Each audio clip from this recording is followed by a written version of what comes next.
Hello and welcome back to another episode for Project Seed Money podcast. My name is Sharissa Bradley and I am joined today with author Katie Cross. Thank you so much for joining us today in the middle of all of the crazy. We are so grateful for you being here today. No one could be more excited than I am about this. This is gonna be so fun. We're gonna have a blast. Thank you so much. And I know that things are hectic and everything is going on around you, but I just want to get into a little bit about your journey as an author and your journey getting to the place where you have now I don't even know how many books. I tried to I count. know. I lost count. So maybe you could even tell us. But what got you started in writing? Did you always want to be a writer? Yeah, so I wouldn't say I always wanted to be a writer, but I always loved story. So in first grade, I was that kid that was always curled up with a book. I was always looking in the library. I was reading everything you could possibly read. In sixth grade, I got awards for reading 125 novels, like that kind of stuff. I was reading Gone with the Wind in sixth grade. So I was that kid, which probably a lot of you can relate with, right? Like we just found that escape and strength in story. But I really wanted to be a nurse. So I went to college, got my BSN, was working as a pediatric nurse in a downtown. It was super fun. I traveled the world, but I still always wrote stories. So from that first grade little girl that loved to read, I would always type out stories on our tiny old Mac with like a 4-inch screen. And I never shared them. Everyone I think understands this. Like I was way too vulnerable for anyone to read them, but they belonged to me, so that was enough. And I took like a creative writing class in college for an ELA credit or something. But other than that, I have absolutely no official training, like nothing. I'm a nurse, right? And I married the military when I was 24 or something, and I couldn't really work as a nurse in the same way because we moved every 6 months and the nurse lights compact didn't really work everywhere. And I was 25 in downtown, not downtown, in southern Alabama with nothing to do. And so I started writing again. I just picked it back up and it just snowballed from there. I was writing on a Wattpad like site where people could give feedback and I was learning how to take feedback. And one of my stories won an award. People really liked it. I decided to go farther with it.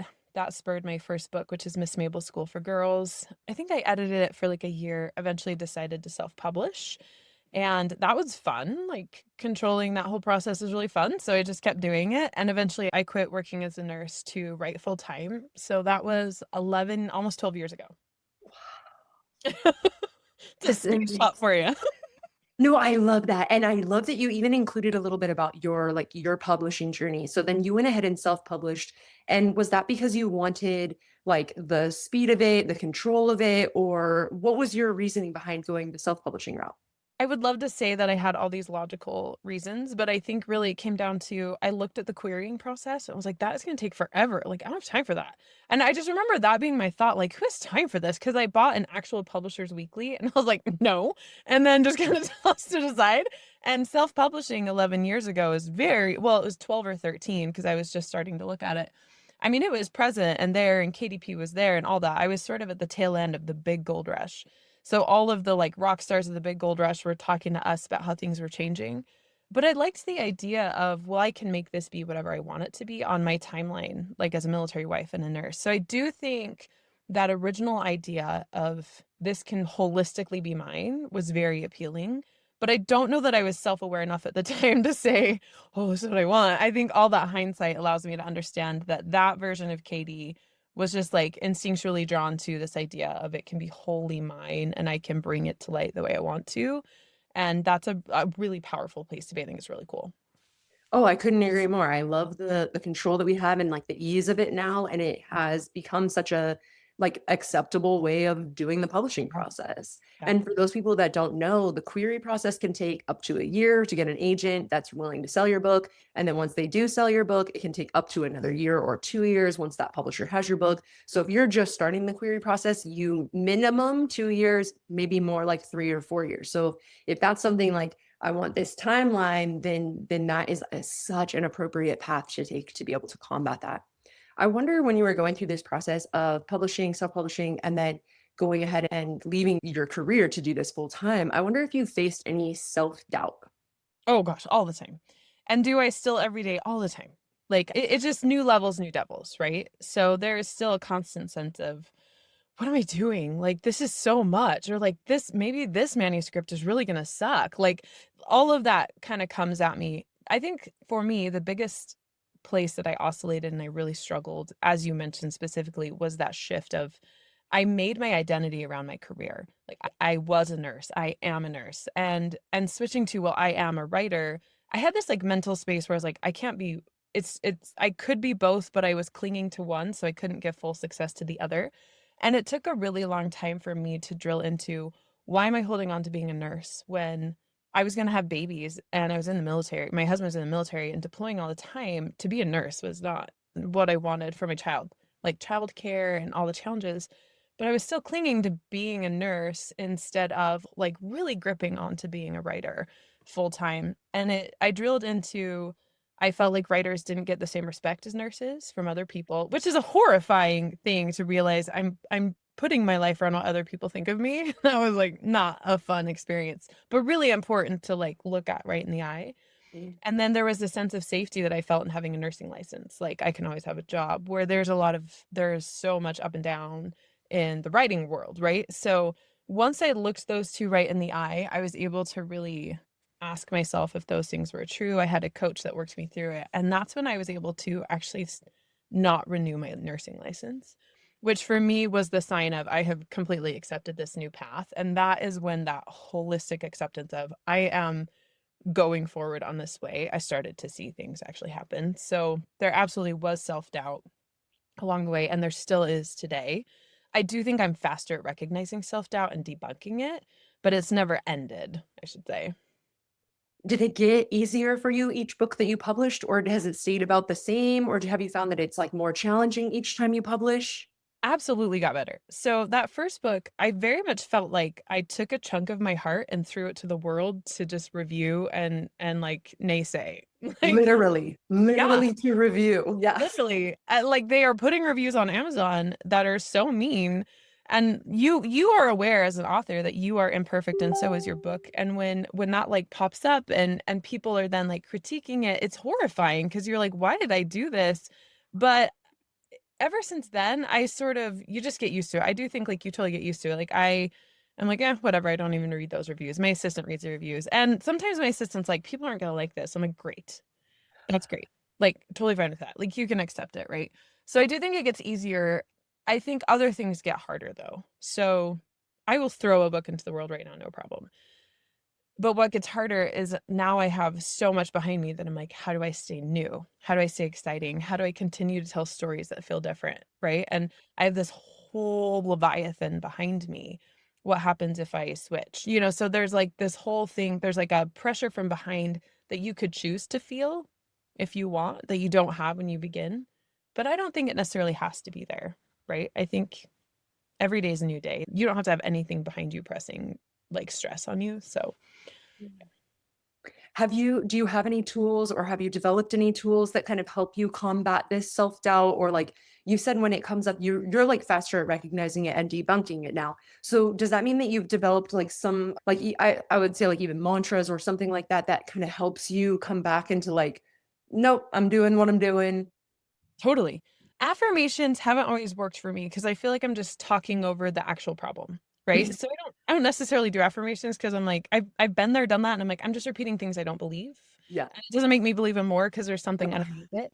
One thing that I have found is I can be a very direct person, which is a really good thing in this world. So I have friends that I will call and I will verbalize, I think I'm having a mindset issue. Can I talk this problem out? And I want you to be really honest with me. And I've developed a relationship with them that they know I'm actually looking for honesty. I'm not looking for approval. I'm looking for improvement. So, for example, I called my friend Jeanette and I said, I think I'm having a mindset issue about this. I don't know. We'll say it was a price point for a book. I'm thinking people aren't going to buy it here, but if I increase the price, blah, blah. So I just laid it out and I was like, what are your thoughts? And she countered me and she's like, well, why would you be? So we'll kind of go back and forth and then get down to, is this a mindset issue? Is this something else? And then I say, oh, okay, great. And then I take the right action that feels good for that moment away from emotions. So if I could give your audience any tool or any advice, I would say if there's a fear, right? Like look that fear in the face, figure it out, and then try to remove the emotion from the decision, right? Like if you can really rely on logic and facts, then obviously we use emotion to make decisions all the time. But in a business world, if you can look at logics and facts, remove the emotion from it, then bring emotion back in later, I think that makes just such a safer environment, and that moves us forward more because we're not dealing with emotions and self-sabotaging into the same cycle. Absolutely. It also sounds like community is key. And that comes up a lot. Like we need our community, we need the people that we can bounce our ideas off of. And it sounds like you have people in your corner who you can say like these are the things that are coming up, help me talk this through or let me listen to myself talk this through. And that sounds like it's probably key as well. Yeah, well, the verbal processing is really powerful for me. And when I clued into that, I just put it to work. So, verbal processing helps me understand what I'm thinking and what I'm expecting. So, when I go on hikes every day, I will like talk out my plots because the act of hearing myself say it and talking it out helps me process it. So I found the same thing true with mindset issues. So, I've actually said to my friends, I'm a verbal processor. I just need someone that will lay out the truth for me. Can I call you? And they're always like, "Yes, of course," even if they're not in publishing. Sometimes I've done it with my mother-in-law. I'll say, "Hey, I think I'm having a mindset issue. I want a completely different perspective on it for someone outside of my industry. Can I just talk at you for 10 minutes?" And she'll be like, "Sure." Like, of course she's gonna say yes. So, I think harnessing whatever power you have, whether it's a thinking power, it's a verbal processing power, it's an auditory, put it to work, and then it makes a huge difference. I think that's so beautiful. And it kind of goes back to knowing yourself and knowing what you need. And like, that's like such a key know thyself, right? Like, know thyself and know what you need and know what type of processing you need to do. Like, for me, I have to journal it out. I can't have like someone else hold my words because then I Oh. get like confused Mhm. too like I get too confused. So like for me, it has to only be my own words in the most quiet setting possible. So like I have to write it out and then reread what I wrote. And then I'm like, oh wow, okay, insight. So find that thing if it's talking it out. Like my husband has to talk. He has to say to hear because he can only take his own advice. So he like has to hear his own advice, even if it's just like saying it to someone else. He can only take his own advice. So like he's like that type of processing. For me, it's writing. So like find that thing and then utilize that. And then I do still find that community is just key. It's so key. We have to have people. Well, and So even my husband is a 100% in his head. Like he needs time to lay it out, make it make sense, and then he can come back to me. But even he needs community because then he has to come back to me to state, hey, I thought this through very thoroughly, and this is what I'm thinking. So no matter what kind of a thinker processor you are, you're so right that it comes back to that community of someone that you can then take it to, right? So yes. yes, and I think we need to be validated. Like we need that feeling of like, okay, I heard you, I hear you, and like this is I'm in alignment with your thoughts, or like you're right, or whatever that feels like you're valid in that. And I think that even for myself, like journaling or like having to think it through, like I still want that, okay, I see you. That next step. Yeah, Yes, totally. And I absolutely. love what you said about how I can't have someone else hold my words. I think that's really powerful. Like, that's a really cool understanding that now I'm like, "Oh, I'm gonna think about that." It's one of those things that's like I get confused. Like, wait, was that your feeling and your thought on my feelings and my words, or was that my feeling and my thought on my feelings and my words? And like, I don't know if it's like, like I just want to like absorb what they think too. So I have to just be like in here, and then I can think about it and talk about it and be validated. And I think that that's so important to know that we all have these differences, and however you need to process, that's okay as Yes. long as we can then like maybe have someone to validate that experience for us. So then how do you feel after you publish? Once the book is in the world, do you face any vulnerability? I mean, to be frank, not necessarily, just because I write so many books that by the time a book has launched, I'm already in the middle of the next one. And so for me, it's become like a business process. Like, oh, great. Like, of course I'm excited. Like, it's in the world. And if I am feeling vulnerable about it, like, ooh, this one was super vulnerable to me, or like, I really wrote this one close to the heart. What are people saying about it? I'll have my assistant look. But for the most part, I'm able to look at reviews and figure out what they are. And I sort of just turned it into this is just what we do. We just launch books. Like, we clean the sink on Fridays. We launch book, like whatever. Like it's sort of become that, which is why I think it becomes easier to launch books. But certainly vulnerabilities exist. I feel them more in the way my business runs than the writing itself in terms of there's only one of me. I'm the biggest stopgap. I'm a mom of a 7 and 10-year-old. I've scaled back my company to make space for my family, and I feel those vulnerabilities keenly. Like in terms of I feel very vulnerable around the things that I forget to do or the tasks that I forget to assign because I've been so wrapped up in the project or other things. Like my leader, I guess as I say it out loud, which is funny, I get more vulnerable around my leadership of my company and my readers than I do about my actual books themselves. And I do think because I've published over 100 titles, that doesn't mean novels, that's titles, because some of them are short stories. After publishing that many and turning it into a task, I think that's not my vulnerable point. I think I am my vulnerable point. So, yeah, I don't know if that That's makes any sense. It does. It absolutely does, and it's beautiful, and I think that that's like it sounds like an evolution of what it means to become like someone who's starting out versus someone who's had 10 years of experience or more, 13 years of experience.